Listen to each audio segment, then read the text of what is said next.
Assalamualaikum warahmatullahi wabarakatuh. Nama saya Danis Aulia Latif. Di sini saya akan membacakan cerita karangan saya sendiri yang berjudul Akaichi.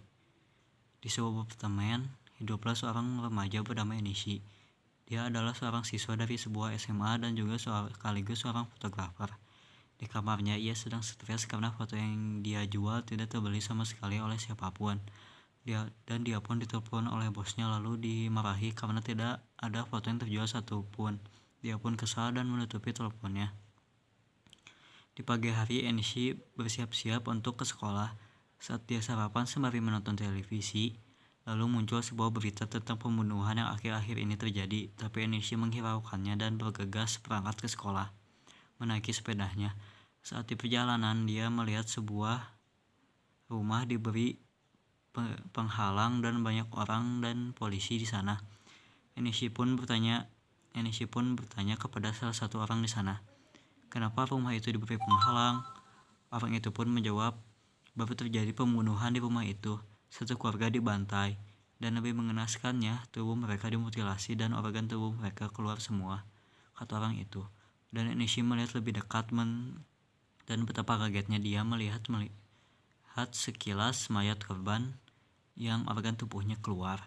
Dia pun mual dan langsung bergegas berangkat ke sekolah. Saat sampai di sekolah, ia langsung bergegas ke kelasnya. Saat sedang belajar, ia masih terngiang-ngiang dengan apa yang ia lihat tadi pagi. Dan Enishi pun merasa mual lagi dan tidak fokus untuk belajar. Pada jam istirahat, Enishi dihampiri oleh temannya yang bernama Maeno. Maeno bertanya kepada Enishi, kenapa wajahmu terlihat pucat sekali? Enishi menjawab, tidak apa-apa, aku baik-baik saja. Maeno pun menjawab, baiklah. Lalu Enishi dan Maeno mengobrol sampai jam istirahat berakhir. Setelah pelajaran terakhir berakhir, bel pun berbunyi dan semua murid bersiap-siap untuk pulang. Saat akan menuju ke parkiran untuk mengambil sepedanya, Enishi ditelepon oleh bosnya. Hei Enishi, kesini sekarang. Enishi pun mengiyakan dan bergegas ke studio. Saat sampai di studio, dia langsung ke ruangan bosnya. Di sana ada seorang wanita. Enishi, ini ada seorang klien, ucap bosnya. Lalu wanita itu mengenalkan diri. Tamu ke Maiden, salam kenal. Enishi pun mengenalkan dirinya. Lalu Maiden ingin Enishi untuk memfoto rumah milik seorang bernama Gaspar di sebuah perumahan. Lalu Enishi bertanya kepada Maiden, untuk apa aku memfoto rumah milik Gaspar? Maiden pun menjawab, aku ingin menjadikan rumah Gaspar sebagai referensi untuk komikku. Enishi pun mengiyakannya dan pergi menuju ke apartemennya untuk beristirahat. Setelah sampai di apartemennya, ia pun mandi dan makan, lalu berbaring di sofa dan tertidur. Enishi pun terbangun dan melihat jam. Jam 9, aku akan memfoto rumahnya sekarang saja, sekalian mencari udara segar, ucap Enishi yang baru bangun. Ia mencuci mukanya lalu pergi menuju perumahan rumah Gaspar. Saat sampai di depan rumah Gaspar, ia menekan bel rumahnya tapi tidak ada jawaban. Karena tidak ada jawaban, ia memfoto rumahnya dari luar. Saat sedang memfoto, ada seorang tetangga di sebelah rumahnya. Dari siang, rumah itu tidak ada siapa-siapa, mungkin mereka sedang keluar. Coba kau periksa, ucap tetangga itu. Dan Enishi baru sadar bahwa lampu rumahnya tidak menyala. Lalu Enishi membuka gerbang, lalu mengetuk rumahnya tapi tidak ada jawaban.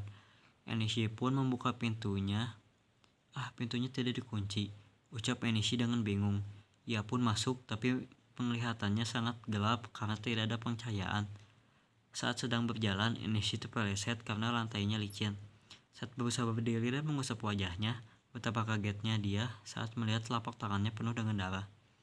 Enishi pun mengambil HP-nya dari sakunya lalu menyalakan senter dan mengarahkannya ke depan.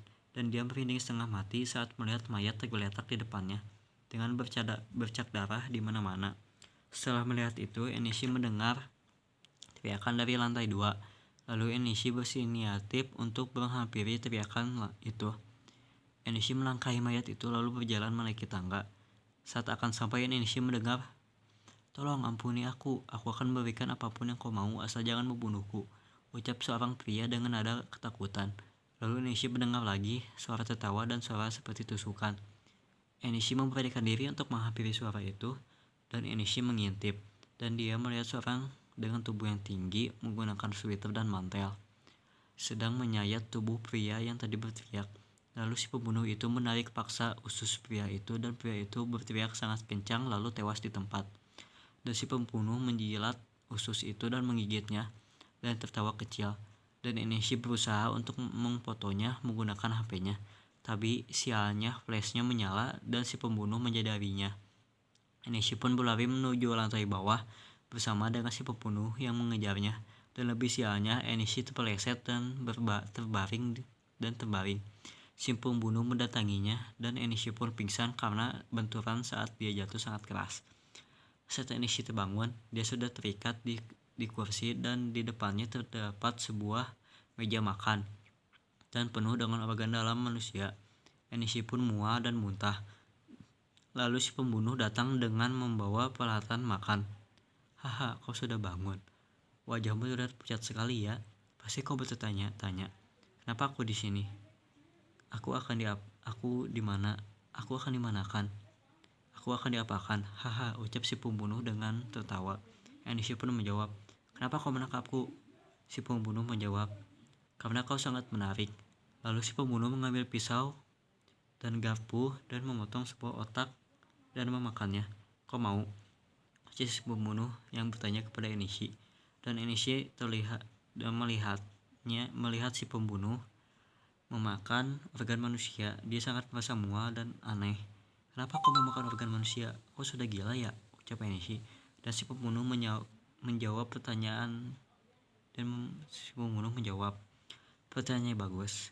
Sebelum itu, izinkan aku mengenalkan diriku.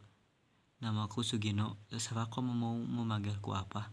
Dan alasan aku membunuh dan memakan organ mereka, itu semua demi memuaskan hasratku saja. Haha, ucap si pembunuh atau Sugino dengan tertawa. Lalu kenapa kau tidak membunuhku? Ucap Enishi. Sudah kubilang kan, karena kau menarik. Ucap Sugino dengan menjeringai. Enishi heran kenapa dia tidak membunuhnya. Ucap Enishi.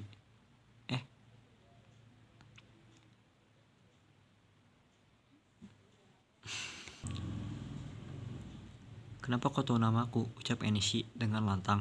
Sugino menjawab, karena sebenarnya aku sudah mengawasimu sejak SMP.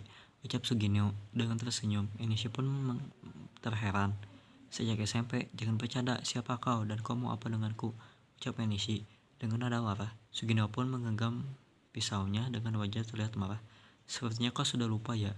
Kau sudah menyelamatkan hidupku. Saat aku sedang dibully oleh mereka, kau selalu menyelamatkanku dan memukul mereka semua, ucap Sugino. Enishi pun tidak mengingatnya sama sekali dan itu membuat Sugino kesal. Lalu Sugino berdiri dan menghampiri Enishi dan menusuk pahanya. Lalu, kau harus ingat, ucap Sugino yang menusuk paha Enishi. Lalu datang seorang memakai kemeja putih dan rambut biru muda dan dia menyerang Sugino dan membuka tali ikatan.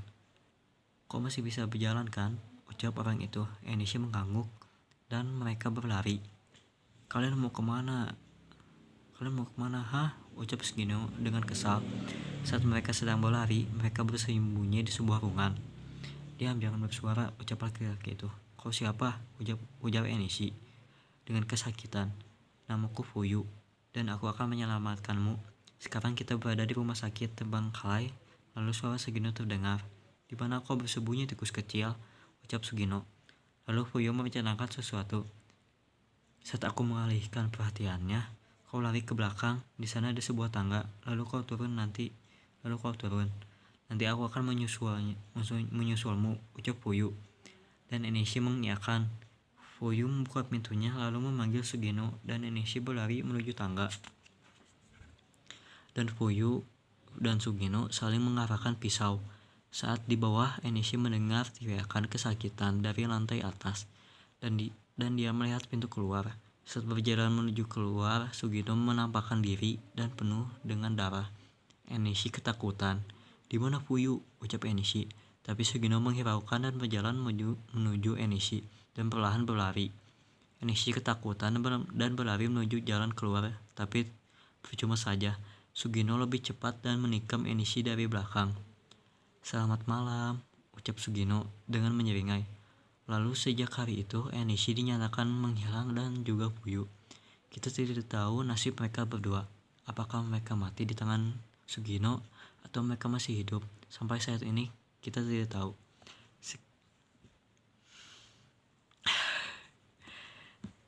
Sekilas dari saya. Assalamualaikum warahmatullahi wabarakatuh.